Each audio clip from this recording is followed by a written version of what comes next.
तक का गांव कनेक्शन है, कनेक्शन गांव कनेक्शन। आज तक का गांव कनेक्शन है, कनेक्शन गांव कनेक्शन। गांव की अनकही बातें आपको बताता हूं मैं, जो भूल आए वो वापस आपके पास लाता हूं मैं। नमस्कार, मेरा नाम है नीलेश मिश्रा और आप देख रहे हैं आज तक का गांव कनेक्शन। चलिए देखते हैं कि अगले आधे घंटे में हम किन किन लोगों से मिलेंगे और किन किन कहानियों से रूबरू होंगे। चलिए एक ऐसे गांव जिसे एक आईपीएस ने दिलाई नई पहचान। मिलिए जड़ी बूटी की खेती करने वाले लखपति किसान से। देखिए कैसे सीसीटीवी ने बदल दी एक गांव की तस्वीर। हरियाणा में एक गांव है इस्माइला। दिल्ली हिसार रोड पे बने इस गांव की ये खासियत थी कि यहाँ पर बड़े लंबे तड़ंगे लोग पाए जाते थे, लेकिन यहाँ जाने से लोग बहुत डरते थे। इस गांव की छवि बहुत अजीब सी थी। गुनाह की तरफ यहाँ के लोग आकृष्ट हो रहे थे। दिल्ली और उसके आसपास में काम करने वाले गैंग अक्सर यहाँ के युवकों को अमीर होने के सपने दिखाकर क्राइम की ओर, अपराध की ओर उन्मुख कर लेते थे।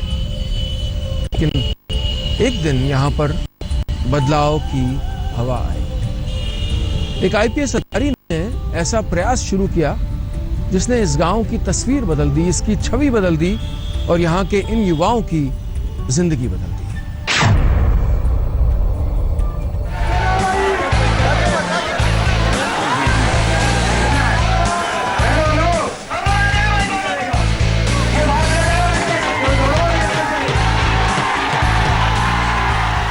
हरियाणा के रोहतक जिले में पड़ने वाले इस्माइला गांव की ये तस्वीरें इसलिए चर्चा में हैं क्योंकि कुछ दिन पहले तक यहाँ का नज़ारा कुछ और था। भले ही आज इस्माइला गांव में खेलकूद का माहौल है, कुछ महीने पहले यहाँ लोग जाने से भी डरते थे। हर तरफ अराजकता का माहौल था। जो नौजवान आज खेलकूद में व्यस्त दिख रहे हैं वो मारपीट और लूटपाट की घटनाओं में लगे हुए थे। हालत ये थी कि सूरज डूबने के बाद कोई इस गांव के आसपास भटकने से भी डरता था।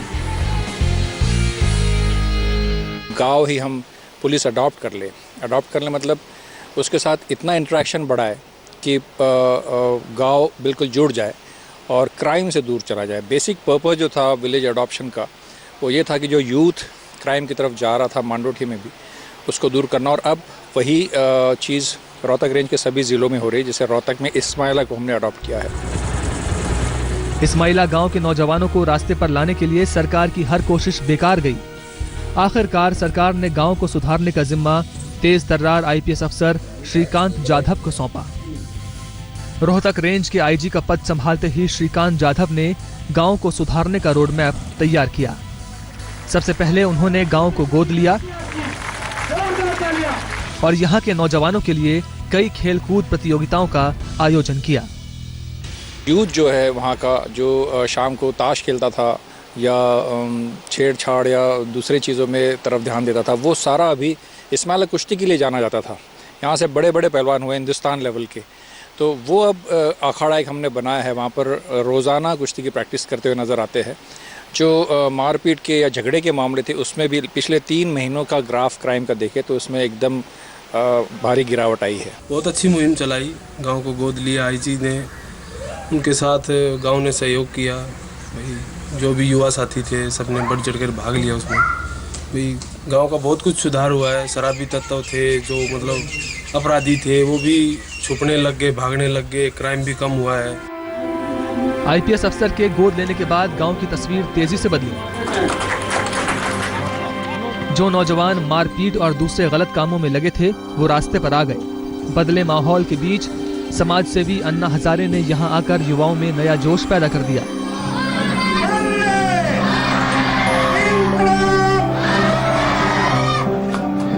वो कहते हैं ना, किसी बदलाव की शुरुआत एक सोच से होती है। श्रीकांत जाधव की एक ऐसी ही सोच ने इस्माइला गांव को बदल कर रख दिया। आज इस गांव में विकास की एक नई कहानी लिखी जा रही है। पुलिस की पहल से आज इस्माइला गांव में अपराध, अवैध हथियार, शराब तस्करी, नशीले पदार्थों पर रोकथाम लग गई है। आज ये गांव दूसरे गांवों के लिए मिसाल पेश कर रहा है।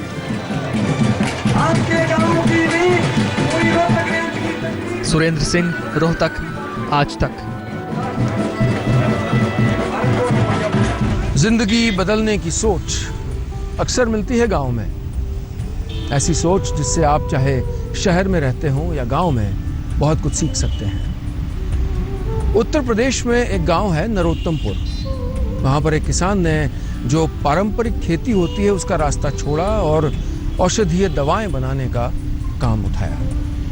उन्होंने खेती करनी शुरू की, कई सारी करीब 95 दवाओं को बनाने का लाइसेंस लिया, एक क्लिनिक खोला और 3 दवाओं का तो पेटेंट तक ले लिया। कितनी बड़ी सोच एक गांव में रहकर। चलिए मिलते हैं इस किसान से।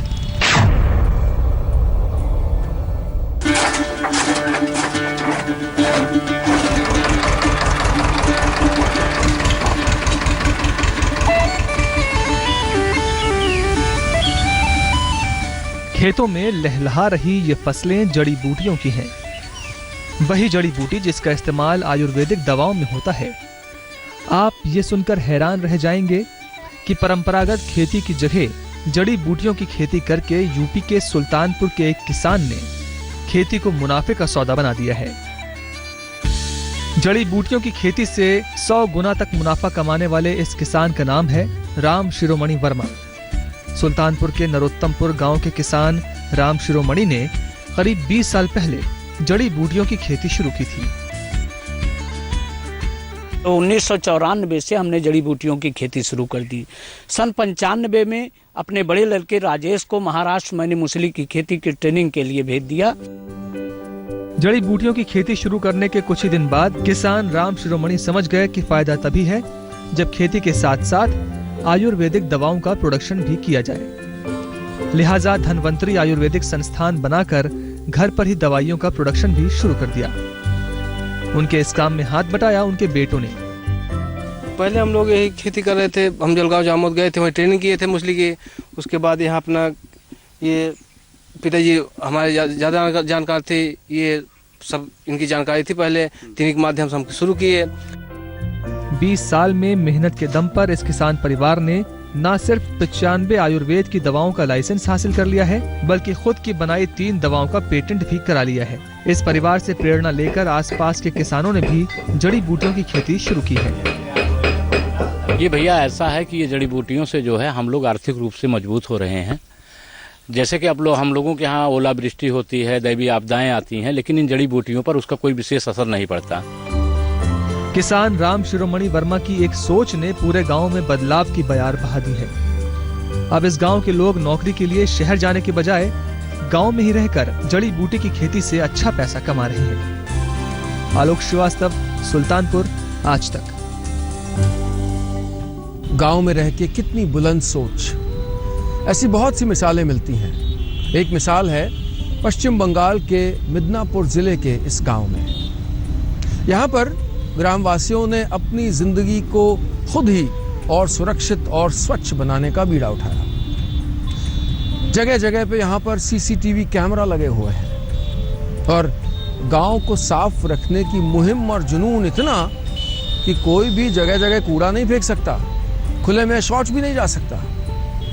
चलिए इस गांव चलते हैं और देखते हैं कि कैसे इसने अपनी जिंदगी को संवारा।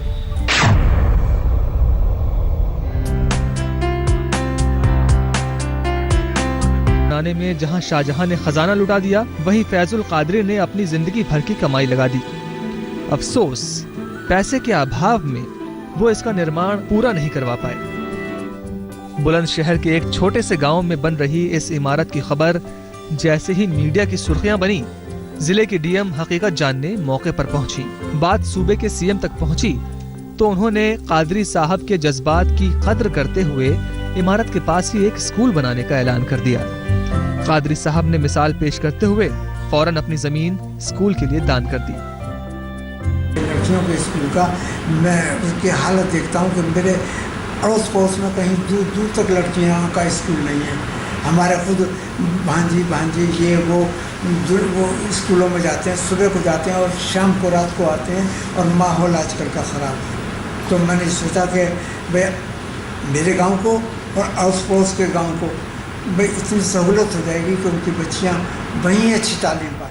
कादरी साहब लोगों से पैसे मांगकर अपने इस अधूरे ताज का निर्माण करवाना नहीं चाहते हैं, लेकिन स्कूल के लिए जमीन दान देकर उन्होंने इंसानियत की जो मिसाल पेश की है वो काबिल तारीफ है।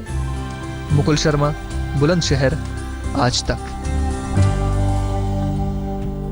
भारत के गांव की अनकही कहानियां, वो बातें, वो मुद्दे, वो चुनौतियां, वो चमत्कार जिनके बारे में शायद और कोई नहीं बात करना चाहता, जिनके लिए गांव महत्वपूर्ण नहीं है। हमारी कोशिश है कि गांव को फिर से महत्वपूर्ण बनाएं, गांव को बातों में, यादों में, फिक्र में, जिक्र में वापस लाएं।